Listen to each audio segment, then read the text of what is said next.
you look at a lot of the literature in the long jump, you know, they'll actually teach at takeoff, there is a block and it's a little bit out in front.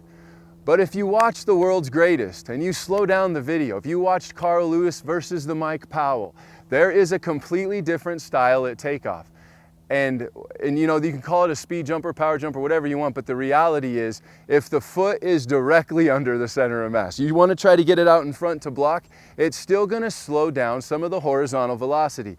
But if you get the foot directly underneath you, then the idea of all the air mechanics that you're working on is just to counter everything that you did here. So basically you're going to counter over rotation in the air. And what does that mean? That means when that foot's underneath you, no matter what, with a lot of speed, everything's gonna wanna go forward. You're gonna wanna fall on your face and eat sand. But you have to have something to counter that. And that's where the air mechanics in the long jump come in. But until you get to that point, air mechanics don't mean much, because a lot of kids can do great air mechanics, and it's easy when your foot's out in front and you're reaching. Anyone can land on their butt if their foot's out in front and they're reaching. But they're not going to be able to land appropriately. And you can watch some of the world's greatest. You know, Janae Sukup always had criticism of over-rotating. Well, the reality was that's why she was jumping far, because her foot was underneath her.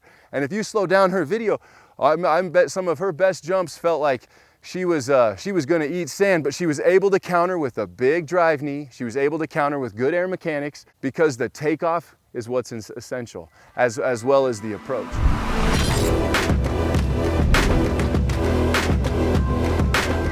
I think about trying to jump out of the pit. After I get that emotional charge, I then just go through my technique. I have different phases, and I go through my walking phase, and my drive phase, and my sprint phase, and my takeoff phase, and then my jumping. And I visualize a whole jump in my head, and then I land, and then I hear the crowd, and then I go do it.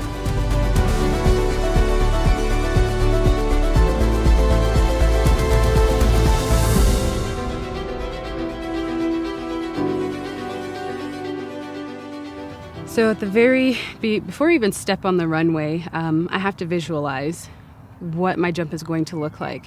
And oftentimes, physically, I will kind of do some very short jog with some pops in order to get my mindset and ready to hit a big jump, because I expect to hit a big jump every time, even if that's not the case. You want to believe that you're going to jump far and jump far consistently.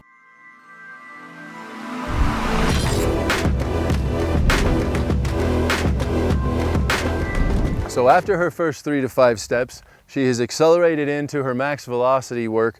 This is going to be important for her to run in a controlled sprint. You know, you ask the stud in high school who can run a fast 100, put him on the runway and just say run 16 steps and hit the board. It's not going to be controlled. It's not the same style necessarily of running. Your posture is a little taller, and it may not be the exact same speed. We want to get as much speed as we can, with the understanding in the back of our head that it's always in control, so we can hit the takeoff, we can hit the jump. And so that's what Janae's going to focus on here in the middle of her run, is just staying in an extremely tall posture, not collapse, almost floating her steps to it in a sense where she's not, even though she's staying really well grounded, she's not into a position where she's collapsing. She's staying grounded, but her steps are almost more floating than they would be if she was just running 100 meters all out.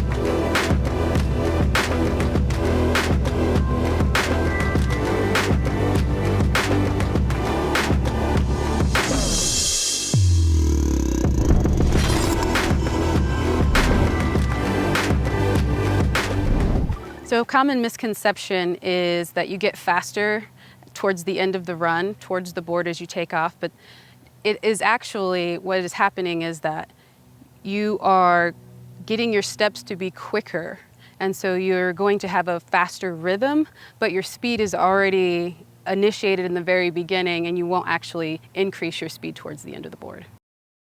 So the drive phase is one of the initial parts of the full approach, and it is probably one of the most important parts, because this is where you generate all of your speed with each step.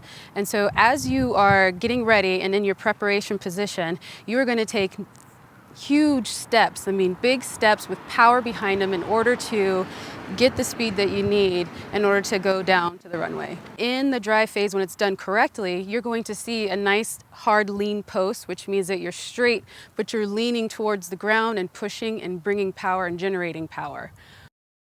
So during the drive phase of the full approach, it's important to make sure that you have good posture.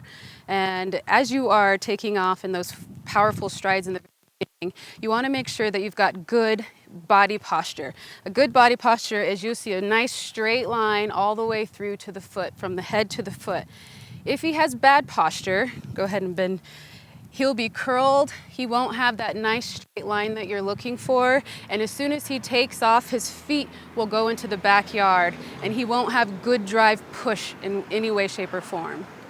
The other is if he were to have bad body position posteriorly, as soon as he pops up, his feet will come up and he won't have any drive phase at all, and it'll look something like this. He'll come up and poor posture, it'll be rounded out.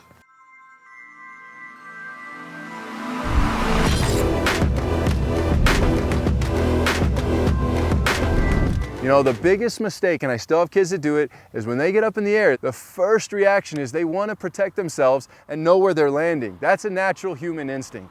So you're going to glance down. As soon as the eyes glance down or steer down just ever so slightly, that chest is going to fall with it. When the chest falls with it, then the land is a disaster. It's not going to go well. Meaning you're probably not going to get any chance to extend the legs. You're not going to get a chance to drive the knees to the chest and then extend. And you know, a lot of time I say knees to chest, then extend. And our kids have a bunch of different cues that they like. And one of them likes get up and stay up. You know, get your knees, get up and stay up. You know, and that works for him. Another kid says knees to chest and extend. He has to think that before he lands, and it works. So, but what I will say this, when all of that usually tends to go wrong, it's usually a result of them steering to their landing. So they're looking towards where they're going to land, and that changes their posture entirely going into the pit.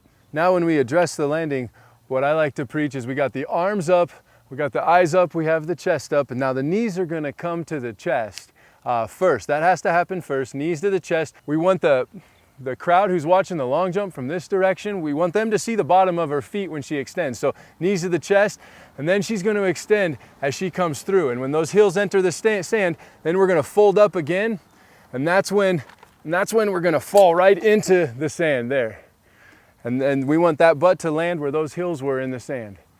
And so that's what we're looking for when we're trying to teach a long jump. Our goal is to eventually get this to feel natural, without going into too much detail on exactly what it should look like, simply because it's going to take time to get them in the right proper landing position.